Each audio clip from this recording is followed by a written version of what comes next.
Stone Sports Talk worldwide with some news from the world of boxing. So y'all know what time it is. You ain't in a rush to get concussed. Now don't be fooled because I got the wrong hat on. I had it on because it was just matching today and I had to do something about another thing that was going on Golden State. I got something wrong on the NBA and I wanted to have the hat on for a reason because I can't play it when I talk boxing. Can't play it, right? Anyway, let's talk heroes, right? And the heroes, I've been saying it for a while, Mikey Garcia. Most people agree with me, some don't. My point is, then there's no, if Mikey Garcia ain't one of the heroes in boxing, then there ain't none. There ain't none. We got Lomachenko in front of him in the pound-for-pound list, which is ludicrous, right? He got 3 times as many fights without a loss, and the dude that Lomachenko lost to, Mikey Garcia beat him way before that, when the dude was even better and younger. He's got Mikey Garcia that was a 4-division champion, 4-division world champion. Loma is 3-division. I don't know where the logic is. Like I tell you, every time I talk about Mike Garcia is wherever Lomachenko is on the pound-for-pound list, Mike Garcia has to be in front of him. Period. So if Loma's number 1, then your boy is 1A, which means you got to put 1A in front of number 1. Right? It's just that simple. I don't see where anybody else. There's some people. Terrence Crawford can be in front of him. My pound-for-pound, even Deontay Wilder's in front of him for reasons that I've told you before. But Lomachenko can't be. Mike Garcia is number 3 on my pound-for-pound list. Loma's number 4. And Alexander Usyk is number 5. And he's about to switch with Loma in a minute here. But anyway, Mike Garcia, being the hero that he is, everyone knows it now. The fight between him and Errol Spence Jr. is on. Sometime in March, I think it is. And it's going to be at Errol Spence's backyard in Dallas, Texas, AT&T Stadium. Dallas Cowboys play. Who's from Dallas? Your boy Errol Spence. Right? So, what I'm saying here is Mike Garcia is doing something else. Most people think it's ludicrous. His family didn't want him to do it. Trainer, father, anybody else. Cousins. Nobody wanted to do it. Errol Spence know he's about to run this dude out there.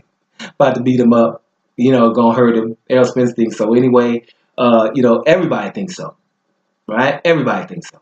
And you have no reason. You've seen them close to each other the other day. And it's ridiculous how much. Because Errol Spence is taller, bigger, everything. And I don't know what Mike Garcia thinking. Whatever you saw, you're in trouble here. Messing around with Errol Spence. It is what it is. But, I'm going to say this right now. I'm going for Mikey Garcia. Right? As much as I like man down. I like my man Errol Spence. There's no doubt about it. And, I'm scared for Mike Garcia because I just don't see Mike Garcia having the size, the punching power of a Kell Brook. Right? That's what I'm judging this by. Errol Spence was able to break Kell Brook down. A strong, big welterweight Kell Brook break him down. And Kell Brook is not just strong and big with no skills. Kell Brook has a lot of skills.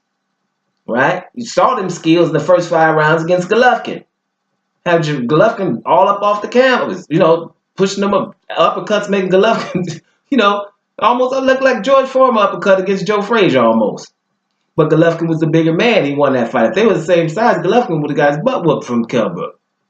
Most of us seen it. We saw it with our own eyes.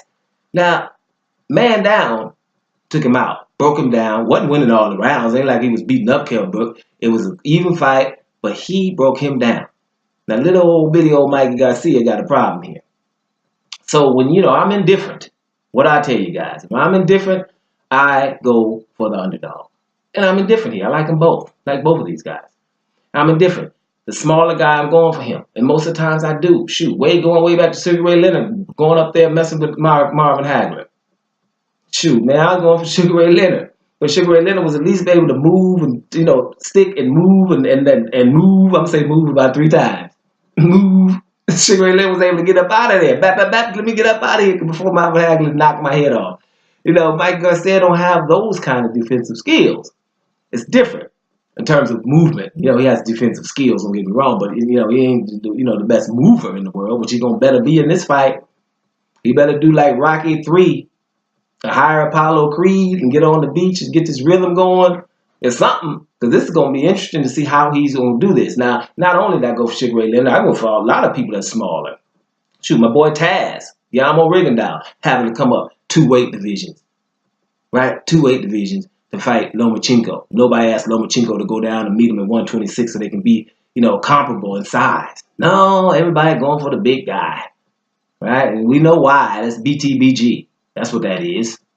BTBG. How can you go for the big guy? It's supposed to be number 1 pound for pound, and some little dude has to come up 2 weight class, and everybody going for the big guy anyway. BTBG. Perfect example of it. Right? Boom. But I was going for the little guy. I'm going for Taz. Didn't win it, but I'm going for him. Right? Shoot. Andre Ward. 168. Right? Golovkin, talking about, hey, I can beat everybody from 154 to 168. They ain't going to last the rounds with me. Abel Sanchez talking all that smack. But he meant, right, anybody that I'm saying that I could beat. He meant Carl Froch, Miko Kessler, and Julio Cesar Chavez. Right? Soon as Andre Ward said, excuse me, hello, I'm at 168 with no punching power. What about me? Then what that techno song that I like to make that's number 3 on the Doma charts? No, not right now. He's too much. Remember that? Do you remember that was what Gennady Golovkin said when asked about Andre Ward? No, not right now. He's too much. No, not right now. He's too much. Yo, no, not right now. He's too much. Yo, no. Not right now. He's too much. And I was like, hey, man, Andre Ward needs to make a techno song and walk out to that when he has to be forced to go up in division. Can't fight your boy, Gennady Golovkin, with all that punch power, 168. All he got to go up to 160, to 168. Didn't have to do that. HBO, I'm glad they out the business because they forced Andre Ward to go up to 175 to fight the crusher, Kovalev. Right? That nobody want to mess with. Forced Andre Ward to do that. Y'all don't probably know that or remember that or trying to sweep it under the rug, ain't you? Forced him to do that. Andre Ward, so when he was fighting the crusher at a bit and he was a smaller guy, yes, I'm going for Andre Ward. But most of the people weren't. They were going for the bigger guy who was seen to be racist and doing everything he could do to be the villain. But America, we still went for him. Another example of BTBG. But me, I'm going for Andre Ward. Smaller guy, and I wasn't indifferent in this one. That's the only thing. The smaller guy who was a nicer guy, and I was hoping that he, some kind of way, could overcome the bigger guy. It was a David and Goliath type of thing. So most of the time we go for David and not Goliath, unless it has a little BTBG mixed up in it, right? So at this point, letting you know, this one has nothing to do with BTBG. It's Mikey Garcia. It's a smaller guy going up against a bigger, bad dude, undefeated dude, who's people in his own weight class ain't trying to mess with. And that's Errol Spence Jr. People ain't trying to mess with him. Because Errol Spence shouldn't have to be fighting this dude. He should be in the ring with Sean Porter or Garcia, or maybe to a lesser extent, Terrence Crawford. Them the 3. Not Keith Thurman yet. Keith Thurman got to get in there and handle his business. That ain't happening. So he's fighting small Mikey Garcia. So me, we'll talk about the fight when it gets closer and closer and closer. But right now, I'm going for Mikey Garcia because he's a smaller guy and he is definitely challenging himself. Something ridiculous. And you compare that to everybody in boxing and you're hard-pressed to find somebody who's doing so. Right? We got a couple. We can name them on one hand. I always do. Alexander Usyk comes to mind. Undisputed. Trying to handle his business. Everybody else is finagling. Right? Don't get me started about the 160-pound division. That mass exodus. Because everybody's hard there now. The bad dudes, number 3 and 4 on the pound-for-pound list. The Canelos and the Gennady Golovkins. Mandatories are too tough. Ain't nobody want to mess with Jacobs, Derevchenko, Demetrius Andrade, or definitely not Charlo. So what they doing? Leaving the division. That's what's happening. So, Mikey Garcia, that's my man against Errol Spence. Not saying he gonna win. That's the dude I'm going for. Doma Sports Talk. Worldwide. And I'm up out of here, y'all.